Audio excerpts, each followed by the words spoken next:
సంగారెడ్డి జిల్లా పటాన్చెరులో భారీగా traffic jam అయింది. బీరంగూడ నుండి లింగంపల్లి ఫ్లైఓవర్ వరకు వాహనాలు నిలిచిపోయాయి. దీంతో పరీక్షలు రాసే విద్యార్థులు, ఉద్యోగులు, వాహనదారులు ఇబ్బందులు పడుతున్నారు. ఇంటర్ పరీక్షలు రాసే విద్యార్థులు సైతం ట్రాఫిక్ లో చిక్కుకున్నారు.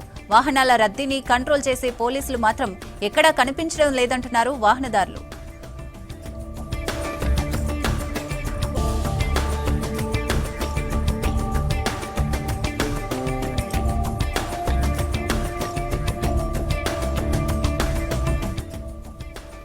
సంగారెడ్డి జిల్లా పటాన్చెరులో భారీగా ట్రాఫిక్ జామ్ అయింది. బీరంగూడ నుండి లింగంపల్లి ఫ్లైఓవర్ వరకు వాహనాలు నిలిచిపోయాయి. దీంతో పరీక్షలు రాసే విద్యార్థులు, ఉద్యోగులు, వాహనదారులు ఇబ్బందులు పడుతున్నారు.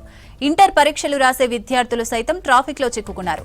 వాహనాల రద్దీని కంట్రోల్ చేసే పోలీసులు మాత్రం ఎక్కడా కనిపించడం లేదంటున్నారు వాహనదారులు.